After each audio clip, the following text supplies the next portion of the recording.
To go over this playoff picture with y'all. It's getting real. I mean, we are down to 2 races. This is it. This is your time you make the last 4 racing for a championship, or this is when you bag it up and you go get a race win and try again next year.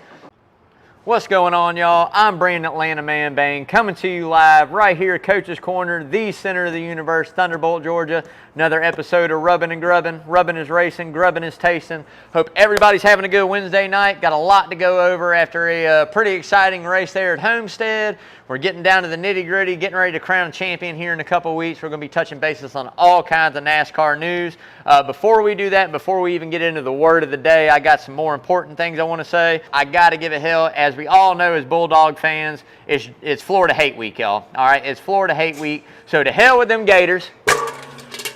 Dawg's getting ready to go up in here this weekend and whoop that ass. I'm going to show y'all real quick. Y'all see the shirt. Meet Dick. Dick's a Gator fan. Don't be a dick, y'all. All right? So, anyways, had to get that off my chest, man. We got to go and do it, get through this game, and probably the most intense game of the season this year coming up outside the SEC Championship. It's going to be that Tennessee game, man. So we're going to wait and see how we do this weekend before I get into it too hard on the Vols fans. But, hey, go Dogs, man. That's what it's all about. So getting into that word of the day, if you haven't, it's the first time tuning in, hadn't ever played along. The way we play the word of the day is basically Lawrence is going to put a word up here. I have no idea what the word is. Every time I say that word during today's episode of Rubbin' and Grubbin', you're going to take a sip of your favorite adult beverage. I always like to say it's age appropriate as well, so we're not going to go drink today. We are close to Halloween weekend, so look, if you already got some candy, man, go ahead. Every time I say that word and you're under the age of 21, make sure you eat one of your favorite pieces of candy, man. Get live action on a Wednesday. I know how school goes. My mom was a school teacher. Y'all got a couple easy days coming up before the Halloween weekend, man, so give it hell, y'all. So last week's word of the day was suspended, which, talking about Bubba and different things, I know I probably said that quite a few times through last week's episode, so I'm sure you had a pretty good buzz at the end of it. This week, the word's going to be, I have no idea. Just make sure you take a sip, y'all. So getting right into it, the NASCAR news, Kyle Larson. Hey, man, finally gets that win there at Homestead. I mean, probably one of the best tracks throughout his career. We were waiting on that forever. It's seen him come close so many times, or dominate so many times and not come home with that win. But he got the job done, man, and I tell you, it was a very dominating performance. It seemed like Cliff Daniels and Kyle Larson really hit on that setup. They unloaded pretty quick. They went to the front. I mean, that man rode an inch, 2 inches from that wall for 267, 268 laps, how many laps the race was, rode that close to that wall, man, and only made contact, a little scrub a couple times. Man's got some talent, bro. But at the end of the day, got that victory, and it kind of puts us in a little odd scenario, which we're going to talk about here a little bit later on in the news, which I found interesting. So NASCAR got some new hood, the new front end submitted to them, man. So I don't know what the deal is. I know that we're working on the safety for the rear end. I didn't dig too deep into that article, but I did see it. So I think that's pretty neat that manufacturer and owners are sending in some ideas to them. I think at the end of the day, if we're going to do it, let's do it all at once. Let's make these safety changes. Let's make these area changes they want. Let's get it all right. Let's get us a package that we don't have to make major body changes to for the next 2 to 3 years. You know, parts or something like that, strengthening up some areas, the tie rod, tie-ins, yada, yada. I get it, but let's make sure at least we, get the safety aspect down first. But I don't know if that's going to be set for 2023 with the hoods and the front ends, or if that's going to be something that's going to be worked in later on. But at the end of the day, man, it's going to be interesting to see and interesting to watch for sure what comes out of the NASCAR camp and when those changes are made. Thank you, brother. All right, man. NASCAR Euro Series, which I don't know how many of you guys have ever heard of this. They actually do have a NASCAR European Series out there. It's pretty wild, pretty entertaining. Are going to race on ice. This is pretty wild to me, which it does not surprise me one bit of NASCAR anything that we're doing some crazy stuff like that. But man, anyways, I'm gonna keep it there. I gotta wait and watch this. I'm gonna make sure I find this somewhere to watch. Matter of fact, they're probably gonna have it here at Coach's, so I'm gonna make sure I come up here to watch this Euro ice race somehow, some way. We're gonna get that. But at the end of the day, it's gonna be entertaining. It's got to be awesome, to be honest. I mean, I would never suggest that in the mainstay NASCAR Cup Series we run now or any major NASCAR series. But hey, Euro Series wants to do it. Probably going to be pretty damn neat, man. So, do got to give another big shout out there, man, to the new iRacing eNASCAR champion, man. Went in there and locked it down last night. That was pretty neat. Casey Caron, I don't know how to pronounce the last name. Awesome deal, man. There in the 95 car, beat out a legend basically in the iRacing platform, man. I think that guy's finished second 5 times in the championship or something, man. But at the end of the day, good run for him. It was awesome to watch. I mean, I think it's just a cool spectacle.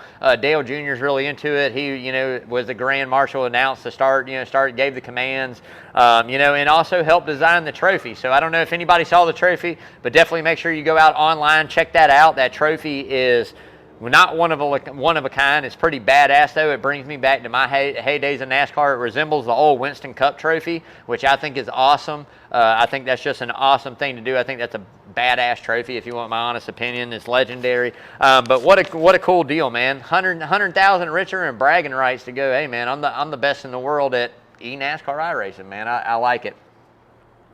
So, before we get into the next, do want to give a big shout out. If you haven't yet, please go out there, like, share, follow, all that social media, man. You can find us out there on Twitter. You can find us on Instagram. You can find us on Facebook. But most of all, make sure you go like, subscribe, and share that YouTube channel, man. Rubbing and grubbing. Like I say, the more eyes we get on it, hopefully the more eyes we get on the events that we hold here at Coaches for the charitable things that we do. Man, I tell you what, it's an awesome deal. Lawrence does an amazing job, producing it up there every Saturday, throws it on there for me. It's an awesome deal, man. I absolutely love it. Anyways, if you haven't yet, make sure you check that out. Like, share, follow all the social media, y'all. Awesome deal there. So another quick moment. Old Smoke, man. Old Smoke himself, Tony Stewart, set to make his NHRA Top Fuel Dragster debut, man. The man is getting ready to go straight. So I don't know if he's ever done any drag racing. I don't think professionally. I don't know if he has or not. I mean, obviously he's into it. He married a woman that does it for a profession. But at the end of the day, man, we're going to see what Tony's got. We'll see how much he likes going straight. But I do think it's something cool and, just a food for thought out there. And I'd like to get some of your opinions on it. I think Tony Stewart, in the ownership aspect of NASCAR, he might be there for a while. But the involvement of Tony being in it, and present, I think has kind of gone to the wayside, especially with the direction NASCAR is going. Some of the penalties he got handed down to Stuart Haas this year. Come on, man. We'll have to see how that goes. We'll have to see if he's going to start investing more money to open up his own, drag team instead of NASCAR. Cut down on that a little bit. Who knows? But at the end of the day, it's just something food for thought. I'd like to hear your thoughts on it. We know some of these guys are signed for the next couple of years. I don't mean an immediate pullout next season, no Stuart Haas cars, but I would say by 26, 27, maybe see that team cut back from 4 to 2, depending on how well they're doing. But I'd like to hear your thoughts on that as well, man. So got to give a big shout out to the man, the myth, the new legend being formed right now in the Xfinity Series. Noah the Problem Child Gregson himself wins another one at Homestead, man, in dominating fashion too at that, y'all. It wasn't even like he went out there and, as people like to say, luck into this one, which I don't think there's any lucking into a win. But at the end of the day, the man dominated the race, had an amazing long run car. I mean, just outclassed everybody on the long run. Had a late caution there in the Xfinity Series, kind of bunched it back up. Luke Lambert, who's coming with him to the Cup Series next year, which I think is an awesome deal with Petty Motorsports, them doing that for sure, getting Luke Lambert to come back over with Noah Gragson. Man, he said it best. He goes, we had to make drastic changes right there at the end just to get that short run into that car. But to be honest, I don't know if it would have mattered. Maybe if somebody could have got beside him and roughed him up, took the air off him a little bit. But big win, man. That's 8th of the season right there. What a dominating year for Noah Gragson. I think he's got 19 top 5s or something crazy like that. I mean, he's done a really good job. We've seen him in the Cup Series over the past couple seasons, getting his feet wet there, trying to figure out what it takes to run that full-time next year. I think it's going to be the biggest learning curve. I say it for all rookies and all new drivers into the Cup Series. If you can go the first year and not have a ton of DNFs and just finish races and have the good runs, if you got a 20-place car, finish 20th, if you can stay clean and just learn what it takes to run these races, the extended length, and on top of that, just a totally different feel in the race car, I think you'll have success. So I'd like to see Noah next year come, have really good runs, solid runs, not try to override his equipment, not try to overdrive the equipment, not try to get more out of it than what's capable of getting out of it, and just finish races. I mean, that's the key. So I think next season we see that and progress. And to be honest, I think this is a good way for him to get his feet wet in the Cup Series, because here in a couple of years we're going to have some more bigger rides opening up. And not to take anything away from GMS over there with Petty Motorsports, not taking anything away from them at all. I think they made leaps and bounds this year compared to the last couple, and I love Eric Jones. I think they got a great talent there, and add Noah Gregson, and you're going to do amazing. I'm just saying the Gibbs, the Hendricks, the Stewart-Haas, there's going to be some equipment that opens up here in the next few years. So we'll have to see how long that contract's for, 2-3 years, 2 years, and then goes out and tries to find something else. Or what he does with it. But at the end of the day, excited to see Noah moving up into that Cup Series next year, man. So before we get into the next segment of the show, man, we're going to pause for station identification right here on Coach's Corner Sports Network, y'all. Hope everybody's having a great Wednesday. So getting right into that checkered flag for charity, y'all. So weren't able to do that Cooler Full of Joy last weekend. They were shorthanded up here at Coach's. I was under the weather. I had my kidney stone surgery. I wasn't able to make it up. So we're going to carry it on one more week. So we still do have that going on for Payson Thompson. The more the merrier. I tell you all the time, it don't matter. Nickels, pennies, dimes, 10, 20s, 150s, whatever it is you got to donate, man. So make sure you come out to Coach's Corner, donate for all the good causes. Got a couple more good concerts coming up. We got Elton Live coming up, and Kid Rock got rescheduled in November as well, right? Yeah, I got both those coming up here in the month of November. So, hey, man, you got to come check it out. I mean, come on. If you ain't been to the Soundgarden yet, you're missing out. But make sure you come out and support that. I will give you the total number that we're looking at right now. Right now on the year, looking at $3,468, somewhere right around in that range. I will tell you this, after this cooler goes again, that number is going to change. I haven't announced the full number yet. I haven't even counted it up, to be honest with you. But at the end of the day, when we're all said and done, I will give you that number and let you guys know how we did as a community for Payson Thompson. Coach Tomasi in the house, y'all. Let's hear a round of applause. Woo, woo, woo, woo. There it is. But, hey, getting right into the next thing, man, I got to go over this playoff picture with y'all. It's getting real. I mean, we are down to 2 races. This is it. This is your time you make the last 4 racing for a championship, or this is when you bag it up and you go get a race win and try again next year. So at the end of the day, what we're looking at right now is we know Joey Logano's locked in. Logano won there. He's locked in. He has no worries. He knows he's in, right? The next 3 guys, Ross Chastain is a guaranteed point in pretty much no matter what, unless he, I think he was going to have to finish dead last. He's going to have to wreck out early in that race. But if it comes down to a tiebreaker on points or any kind of point system, Ross Chastain owns all the tiebreakers, so he'll definitely be in. Chase Elliott finds himself in 3rd there. Not too far back still. Pretty good.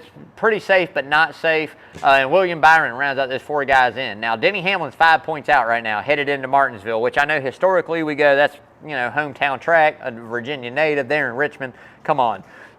It's Denny Hamlin, right? We know he's going to run good there. Now, with the next-gen car and the way and what we saw in the spring, we've got some things to talk about coming up here later on that are going to dictate, I think, whether Denny does good or Denny does bad. But at the end of the day, it's going to be a tight race, man. This is the first scenario I can really remember in the playoff era that I remember off the top of my head that one guy is locked in, and we're waiting to find out what the other 3 drivers are going to be, and really based off points unless one of them wins this one. So if we have a final, 8 guys, the 8 guys that are in, if we have Kyle Larson win again, or if we have a Martin Truex Jr. win, or if we have a Kevin Harvick win, if we have Kyle Busch win, any of those guys win, the next 3 spots are all based off of points. So I think this race is going to be very important to watch what guys do, not only to get those stage points to help their playoff picture, but also how they run the race to the end. So got to keep an eye on it, but, man, it's down to the nitty-gritty, man. We got one more race after this weekend at Martinsville, and that's it. You're crowning Chase Elliott as the champion, y'all. So getting right into who's hot and who's not, sponsored by Arbor Man Tree Service. Do got to give a big shout out to my buddy Parker Eccles over there at Arbor Man. Love you, brother. He's going to be at that Georgia-Florida game, man. I tell you what, he's lucky. And I tell you what, man, maybe one of these years you can take your old boy and, maybe his wife up there to the game and what you got, because you got it sweet, man. But anyways, at the end of the day, man, I love you, brother. Any kind of tree service need, make sure you give Parker Eccles a call over there at Arbor Man. You're going to see that number scrolling on the screen all night long. Man, just an awesome dude, locally owned, locally operated, fully insured. If you need an estimate and you're not sure what you need, make sure you give Parker a call. He'd be more than happy to come out and give it to you. Like I say, tree trimming, need some limbs removed, full tree removal, stump grinding, whatever it may be. Make sure you give Arbor Man Tree Service, Mr. Parker Eccles, a call, man. Love you, brother. So getting into the who's hot and the who's not, man. So we're going to start it out with the who's hot. And I told you guys, as we get further into the season, this only gets harder to do because really we only want to talk about playoff drivers. I mean, I know guys win and guys have good runs and bad runs, but really it's about those guys in the playoffs to me at this point in time in the season. So for someone I put last week on the cold list a little bit, I'm going to put him on the hot list number 1 this week, and that's Ross Chastain. And I went back and looked at his overall playoff picture and what it's kind of looked at since the playoffs started. And it didn't start out exactly hot for Chastain, but it didn't start out bad. But over the last few weeks, man, he's been coming on. I think last week especially there at the home track in Florida at Homestead, Miami, we saw that early season speed and Trackhouse in that one car come back to life. We saw him, contend for that lead up there. We saw him there again, being out front at Vegas, almost coming home with that win. So a couple weeks in a row, we've seen this team bring their A game. They brought that speed, man. So at the end of the day, I think it's something we got to look at. I don't think maybe so much at Martinsville, but they're going to bring good equipment when they come to Phoenix. They're going to bring the best thing they've been building on. Maybe once they knew they were in the playoffs, probably. They've been building this car for Phoenix. So it's going to be interesting to see what teams bring, what they run, and who's got the speed. But right now, Chastain, man. Chastain going to be number 1 on that hot list. So Denny Hamlin comes in second, man. Denny Hamlin seems to be doing Denny Hamlin things. Quietly consistent, quietly good. There again, pretty good run at Vegas, turned around. Decent run there at Homestead, Miami. We're used to seeing him win there. We've seen him win so many times. Didn't really have the car all day, but found a way to finish the race halfway decent. So I'm going to give him mad props there. It seemed like early he said, I'm getting 8 up on restarts. Everything I lose on a restart, I gain back over the long run. But we're not moving forward. So there again, I think Denny is probably, the most seasoned guy that we have in this playoff field. I mean, Joey Logano is definitely going to be second, behind him, neck and neck, I guess, if you will, in a way. But Denny's been there just a little bit, in it a little bit longer, competitive, I think. And at the end of the day, Joey knows how to win the championship. Hamlin hasn't quite done that yet. So maybe this is the year where Hamlin finally gets his championship, man. And we quit comparing him to Mark Martin and other greats that never won one. But at the end of the day, each is great in their own way. I think Denny Hamlin is an awesome driver. I think there again, he's a career driver at Gibbs. I hope to never see him leave like we saw Kyle Busch, Dave Moody, if you guys listen to Sirius, he commented on one of my tweets about it in today's day and age of I love to see career guys, and he wrote on there it's a hard-pressed thing to find now. I mean, Tom Brady plays for Tampa. Michael Jordan moved on and played for the Wizards, and so many different great baseball players, football players that moved on.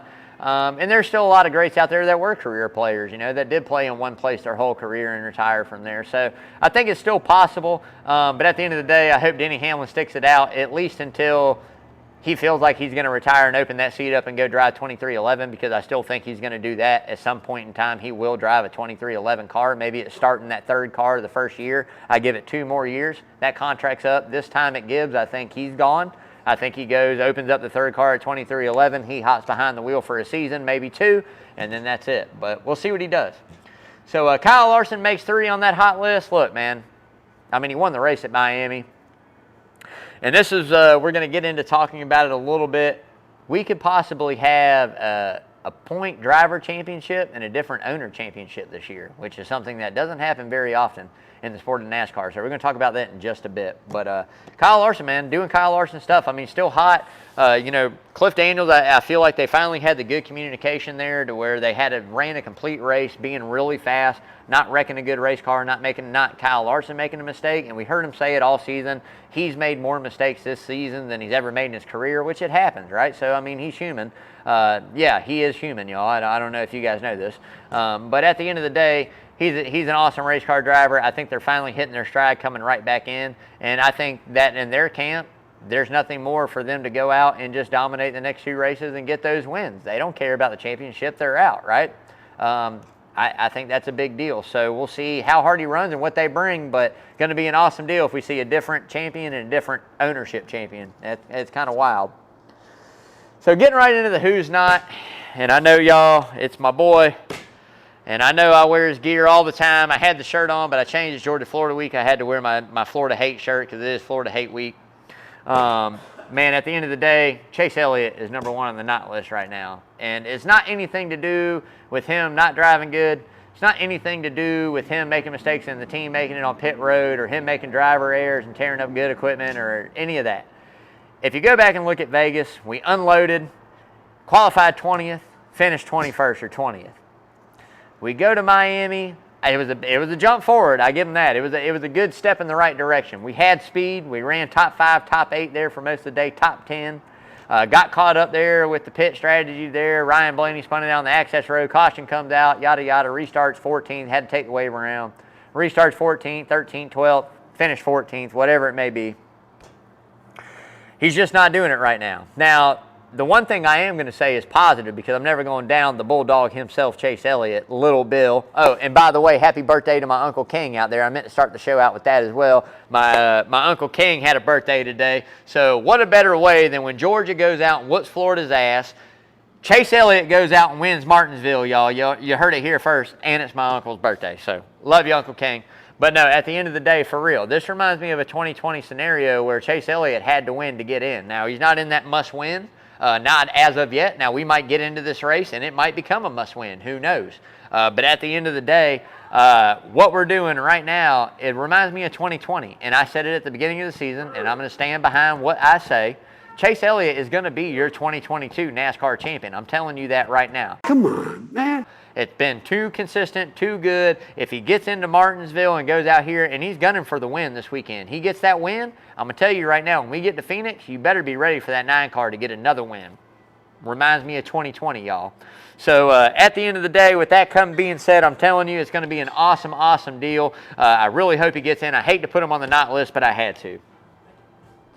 Another guy on the not list, and this is going to be the only other guy on the not list this week, and that's Chase Briscoe. Not jocking the young driver. I think he's got talent. If he didn't, he wouldn't be where he is. I think there's some other guys to me that would have made a better talent and a better fit going into that 14 car at Stewart-Haas.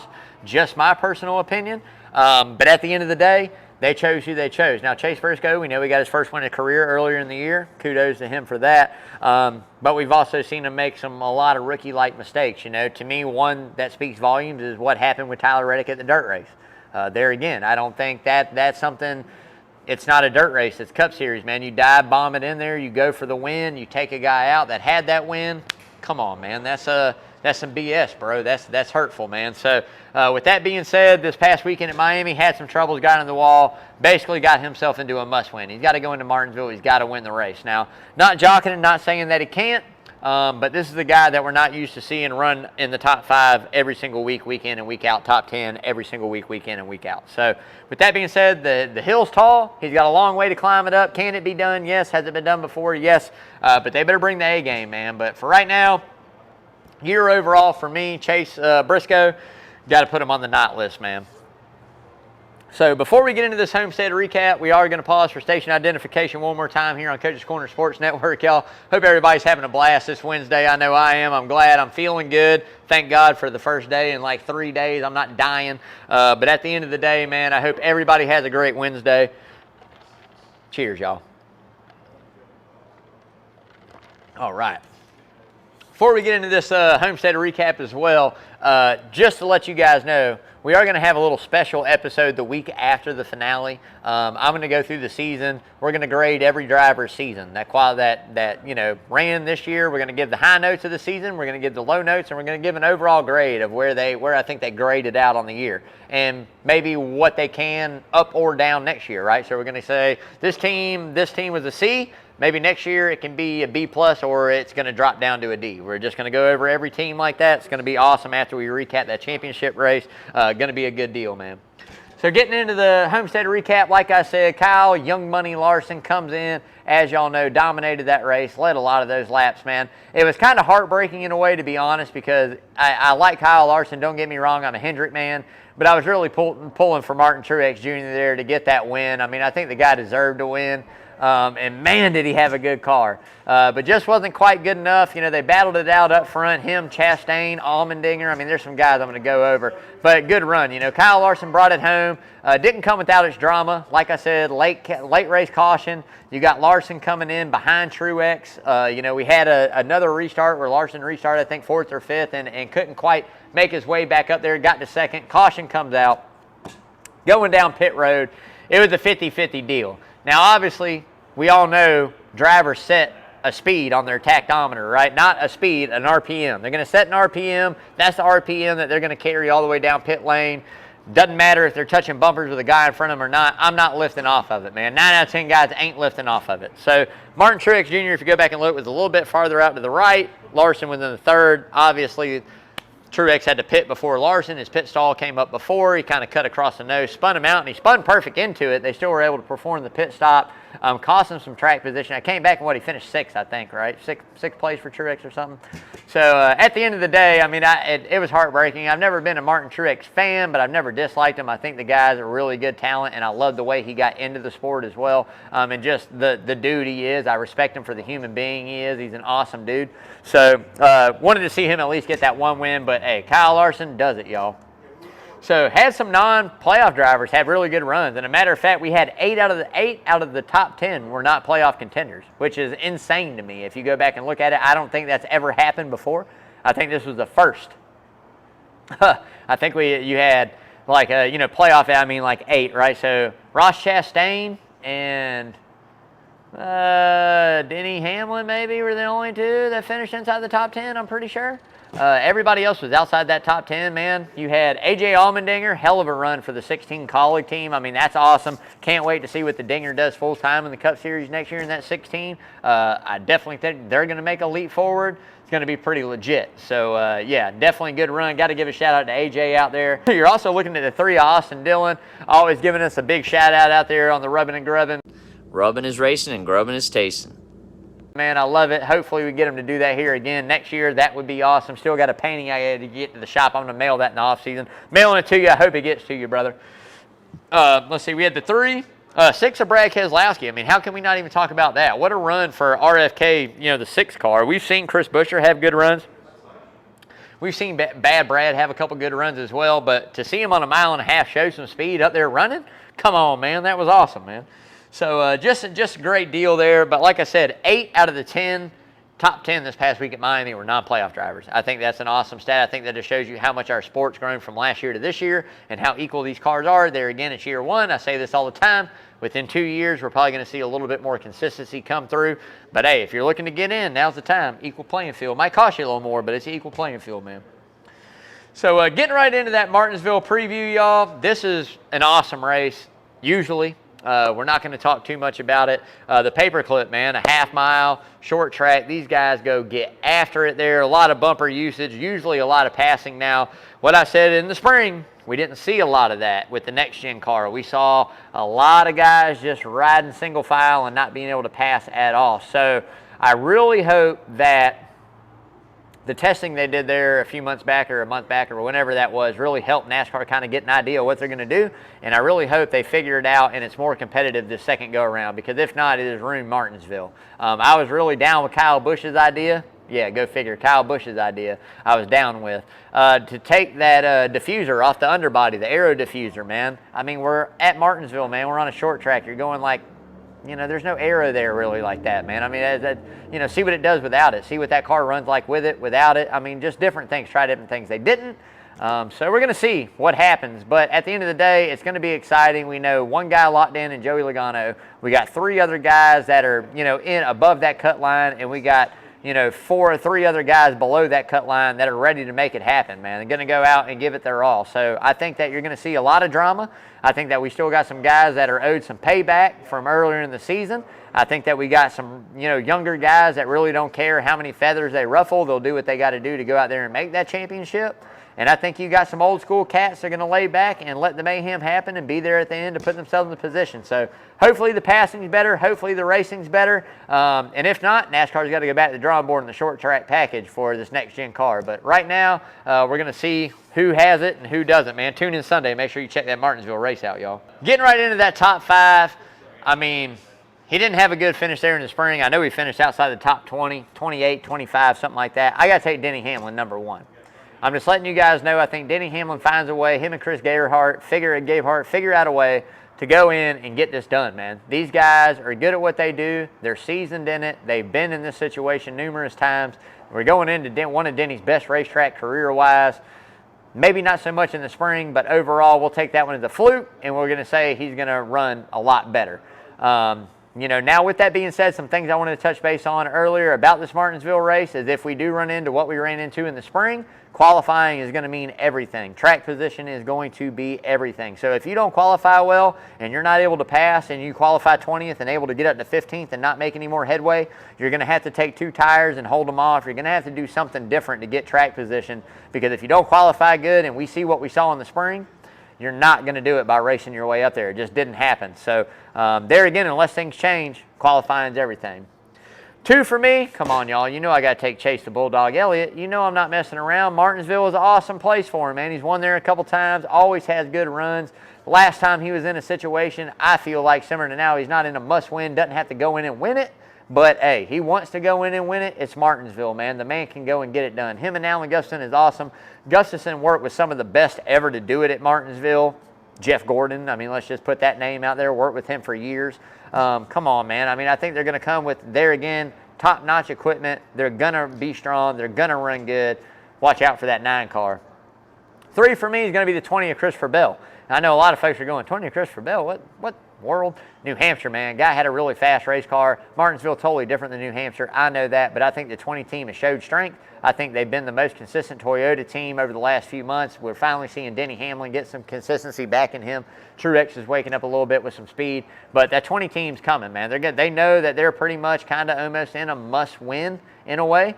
And if they don't, they're out. So they're going to bring really good equipment. I think that Toyota's going to make sure they bring the best equipment out of that Gibbs camp, outside of maybe Denny Hamlin. But at the end of the day, we'll see if he can go out and get it done. But I'd be on the lookout for Christopher Bell as well. 4 for me has got to be Joey Logano, the spoiler of it all. And that's what he has set in his mind. Hey, if I can go out here and win this race, I leave 1 position less for them to go and gain. I think Logano there again is good at Martinsville as well. We've seen him win there. I think that, him and the crew chief, him and Paul Wolf are awesome. I think working together for sure. Todd Gordon, doing his MRN radio thing, being awesome, or at Sirius or whatever it is he does now. But good driver there again, very well experienced. Have run the same schedule in the playoffs numerous times with it ending at Martinsville. He knows what it takes to go out and get it done. Matt Kenseth ain't out there driving anymore, y'all, so you don't have to worry about him just taking him out of the race. And at the end of the day, I think that he's earned his stripes. So I think Logano is going to have a good run at Martinsville. You better be on the watch out for the 22 Pennzoil machine. And it's a Ford, as Lawrence always likes to say. So next year we're going to start something new. Every time Lawrence throws the Ford symbol up or I talk about a Ford in that way, we're going to throw $1 in the swear bucket, because Ford to me is a cuss word. So number 5, and a lot of folks are going to go, why Ross Chastain? I look back at the spring, and I know we're way later in the year. I know a lot of things have changed, but he had a really good run there. Had pretty fast equipment, got a decent finish out of there. I look for Chastain to point in. I don't think he's going to go out and win Martinsville, but it's worth a shot to take him. He's been fast. They've been fast all year. So why not be 5th on the list? So I'll take him there. So dark horse. There's some dark horses out there. The 3 of Austin Dillon, the 3, you heard it here, y'all, the 3 car. And the 6 car of Brad Keselowski are 2 guys that are going to be way down in that field that I definitely think you got to take a look at. I think they're odd to be pretty decent. They both had top 10 finishes there at Martinsville in the spring. I don't know necessarily for a win, but a top 3 bet would be safe if you can top 3 it where you play. But either way, the value for them is going to be high. So if you're going to go for it and it's an all or nothing type win scenario, 2 guys to look out for. And also look out for the iconic 43 of Petty Motorsports and Eric Jones to be back up front. They've had a couple bad weeks over the past weeks. Martinsville is always a place that's historic for the king himself in that 43 car. So I expect him to bring good equipment there. I'm pretty sure he either finished top 10 or finished right outside top 10 in the spring. So at the end of the day, Eric Jones is going to have another good run. So that's going to wrap it up for that. We're getting ready to get into the money line presented by Redfin Polarized Sunglasses. But before we do, man, whether money's on the line or you got that trophy fish at the end of it, man, make sure you got on Redfin Polarized Sunglasses, the best polarized sunglasses on the planet, made right here in the state of Georgia, man. Italian frames, custom polarized lenses made from Carl Zeiss. They are awesome. I don't know if you guys know anything about Carl Zeiss photography. You better look it up. The man's world renowned, man. Awesome, awesome sunglasses. Like I say all the time, whether you're out, offshore, inshore, on the lake, make sure you see it clearly with the nicest pair of polarized sunglasses out there, these Redfin, y'all. I got a pair. I wear them everywhere. It's probably the nicest pair of sunglasses I've ever owned in my life. I know a lot of folks up here at Coaches rock them out.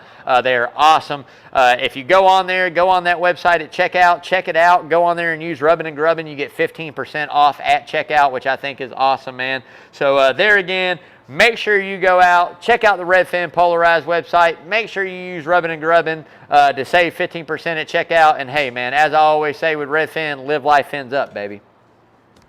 So getting right into that money line. All right, y'all, this is where it comes down to. Me and Lawrence have been doing pretty good all year. And like I say all the time, we've missed a couple. We're going to go in a little deep at Martinsville. We're going to double up on a couple guys for the win, and we're going to take more top threes this time, I think. We're going to throw some oddballs in there. I don't know what we're doing, man, but I looked at the odds coming in here. Elliott, Hamlin, those guys are definitely going to be plays. I mean, the odds almost pay for themselves on what we bet every week, so we got to at least have that safe play in there to break even. Going to probably take both of those guys. I'll look a little deeper in the field. You got Kyle Busch, you got Martin Truex Jr., you've got Joey Logano. You've got some of these guys that are good there that are going to be a little bit further back on those odds. I think when I looked, I think Kyle Busch is like 1,500 or 1,800 plus 1,800. Are you crazy? You going to give me 15 to 1 or 18 to 1 odds on Kyle Busch? I'm probably going to take that. Yeah, that's Sean, everybody. Y'all know him. Coach's Candy Man himself. So that's right. So anyways, you know, that's going to be pretty good. We're looking there for some more winners. But at the end of the day, you got guys out there again, like I said, Brad Keselowski, Eric Jones. There's some guys out there that surprised me on some of the odds. A guy like Justin Haley, been having really good runs lately. Martinsville is a place where it comes into the driver's hands if you've got the car doing what you want and hooking up the way you want it to. So we're probably going to roll with Justin Haley as a deep, deep threat. I think he's at plus 100,000, so that's 100 to 1 odds, I think, 10,000, 100 to 1 odds. And top three is like plus 5,000 or something, 50 to 1. So, I mean, me and Lawrence are both shaking our head like, yeah, why not? I mean, that's a, a hit. That's a lick there, buddy. We're probably going to take Corey LaJoie in there, too. I know in the tire test he was second fastest, I think, overall in the laps ran. Hey, man, that's going to be pretty cool. I don't know how it's going to work out with 40 cars, but if they can figure out a way to stay fast and track position and qualify good and pit strategy and race ends kind of crazy, and Corey LaJoie might find himself third. But there's a lot of good value right there in the mid-pack, like I said, guys. You need to go take a look at the odds before you bet. There again, a little responsible gambling. Y'all don't bet what you can't lose. We set our bar right around 200, 250 units a week. So at the end of the day, we're going in. We got our championship bet in. Lawrence put that in at, I think, pretty good odds when we locked it in. Not bad, not great, but it wasn't too bad. We did take Chase Elliott to win the championship, and I think we got pretty good odds on that. So we'll see, where it goes from there. But right now, like I say, those mid-tiers, if I'm you and I'm betting, 3 or 4 different guys, I'm betting a couple top tiers, or a top tier that definitely probably has a good shot to win, a couple middles, and a long shot. Now, if you're going in it just for the money and going for the gusto and you want the big win, there again, I said it, the 3, the 6, the 43, and the 31 are the guys you definitely need to take a look into for sure. So that's getting into it, man. Before we get out of here, we got one more thing to do. We got the Hard Right Turn, sponsored by Lamar's Body Shop, man. Right up here off Skidaway Road, Lamar's Auto Body Shop, man. They've been servicing people from the Savannah area for over 35 years. Lamar is such an awesome dude, man. I mean, just a big heart. Donates to the show every year. I absolutely love them. But right up here off Skidaway, you can find it at Lamar's Body Shop. Any kind of automotive repair, detail, paint job, whatever you need, man. Make sure you go check Lamar out. Like I said, 35 years of experience. Everybody in that shop knows what they're doing. I've had cars. Lawrence had cars. Everybody's had cars repaired up there at Lamar. They come out brand new. Lamar's not one of the shady, shade tree guys that's going to go, hey, we can fix this, fix that, charge your insurance company as if they replaced the part and give you something that looks totally 3 different paint colors, right? It ain't happening, man. Like, when it goes in, if you need a new part, he's going to put it on. If it can be saved, if it can be repaired, he's going to repair it. That's just how he rolls, man. Truth, honest, locally owned, locally operated. Make sure you go check Lamar's Body Shop out. Again, y'all, that's right up here off Skidaway Road. Like I say all the time, if you need that quote for the insurance company, you need whatever it may be, go see Lamar. Hop, skip, and a jump away from coaches. You can come here, have lunch, watch a little bit of the ball game or something. Go back up there and get your car picked up when it's done being worked on or whenever the estimate's done, man. It's a win-win. Awesome deal. Lamar, love you, brother. So getting right into the Hard Right Turn, and I tell you what, it was a little bit difficult for me this week. There was a couple things I wanted to go in on, but I saved one for next week because I'm really going to go in it pretty good. But NASCAR using its roots for profit, man. And this is what I mean by that. And I'm not downing it. I'm going to run it down 100%. So we all know the 2023 All-Star race is being run at North Wilkesboro. We all know that. Everybody got excited about North Wilkesboro coming back. This is awesome. This is amazing. This is going to be great. And yesterday, Marcus Smith was on Dale Jr. Download, I'm pretty sure, and announced ticket prices for that event, $299 a pop with a limit of 4 per family. So what that means, what you're going to get, and this is what I mean, I'm not hating on them for it, $300 is going to get you a ticket to all the races that are there that weekend and 2 big-name concerts, okay? So all in all, when you look at it, which you'd probably pay for those 2 concerts separate and those 3 races separate, would probably be more than $300. Now, what I mean by NASCAR making money off of its roots, profit off its roots, which I get it. That's the main name of the game, right? We're not an organization. We don't host race at racetracks. We don't have the sport to not profit money. That's the main business aspect, no matter if you're picking up dog poop or selling $1 million homes. The point's to make money. So at the end of the day, not down them in that aspect. What I'm down on, the aspect I'm down in them is for an average family, especially in today's age, in Biden's America that we're living in right now. Come on, man. With with gas prices being what they are, with groceries being what they are, with the cost of lodging, whether it's housing, rent, housing market, or hotel rooms being what it is, an average family, before you buy the first hot dog, the first soda, the first piece of driving merchandise, the first anything from the track or get to the track, you're in at $1,200 for a family of 4. So you add up the gas, you add up the, the merchandise, the food, the lodging for 3 days. Come on, man. I mean, we're talking $25,000, $3,000 vacation for a family of 4. I know it's a specialty event. I know North Wilkesboro is very small, limited capacity. I get it. It's a very high sought-after event, and I understand totally why NASCAR is charging for it. For me personally, I don't think it's a bad deal. I think it's a great deal. But there again, I've got to speak for fans. I'm an average fan. I mean, I work every day. My wife works every day. For me and her to go to a race, pay $600 compared to numerous races that I can get the RV, haul it down, go to the infield, and do the whole weekend for $1,200, $1,300, drinks, food included. I mean, I don't know. It's a little different. So I just think it's something NASCAR's got to get back in touch with. I know we've got Rockingham. I know there again, it's something that they're probably trying to do to help that track also gain publicity and gain some, money as well from not only being funded from the state, but bringing in their own money. So I get it. I totally respect it 100%. I'm just thinking that in the next few years, it ought to go back to being an event that's affordable for the average NASCAR fan. That's just me. That's just my personal thing. I don't ever want to see pricing get anywhere near a Formula One type deal. I mean, I think I looked it up. A hat or a T-shirt runs like $80 to $150 at a Formula One. I never want to see that. I never want to see ticket prices reach anything crazy. But at the end of the day, it is what it is. I'll vouch for NASCAR, and I will pat them on the back for the fact they're bringing back some of the historic tracks. Rockingham's getting a repave. We know that. Hopefully, it'll be on an Xfinity truck schedule soon. We know that North Wilkesboro is awesome. It's getting its race here coming up in 2023. So I pat them on the back for that. I pat them on the back for at least it's still a reasonable ticket price for the entertainment that you're getting for a whole weekend, right? For 2 people, $600 you go. Awesome deal, right? You got a motorhome, you can camp out in the campsite, whatever. Pop a tent. Awesome deal. For a family, not so much. So I hope they find a fine balance there that equals it out. But as of right now, I got to side with the average fan and the fact that we all work hard for a living, man. And in today's world and the prices of what's going on, $300 a ticket is just a little bit too much if you want to take 2 grandsons. The granddad wants to take his 2 grandsons to it for $900. And even though there's no way to not go to the concert and get a reduced price. So I think that's something NASCAR's got to look at to be able to break things down.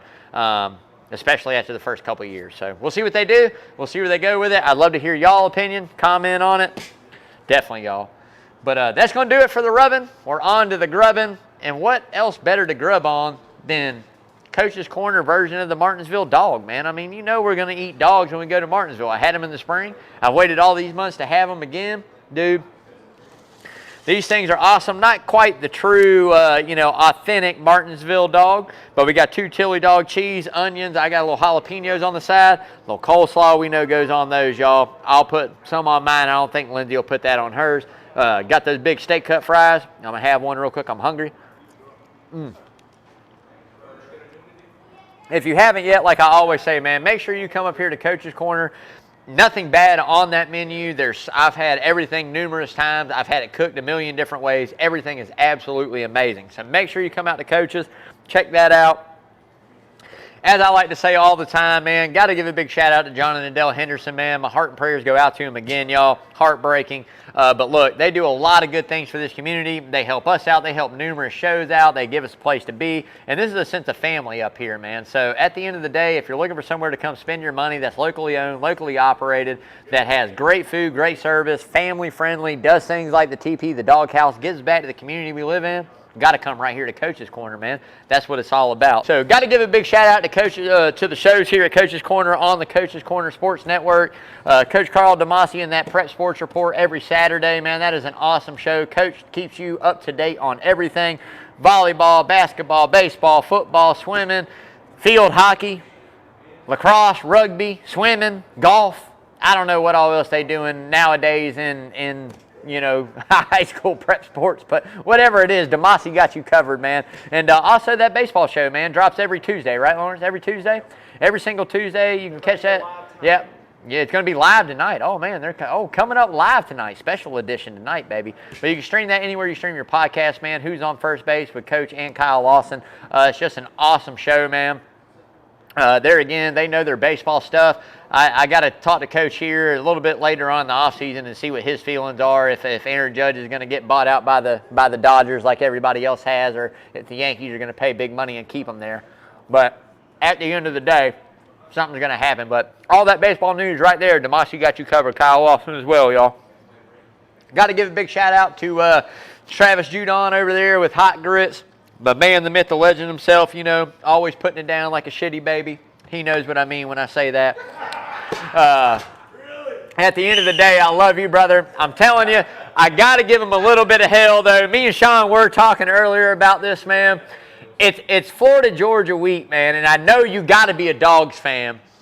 And it's Florida Hate Week, and you posted last night on the grits, man, Kirby Smart has lost 6 times in the month of October. And I had to come on there and let you know real quick. 3 of those were in the first year. 1 was against Alabama. 1 was against the Joe Burrow's LSU. And I'm not even going to say who the other one was because we playing them. But at the end of the day, man, do not put that juju in the universe, man, ever. And then no shit, y'all. 5 minutes later, he posted about the safety being hurt. And I'm like, oh, man.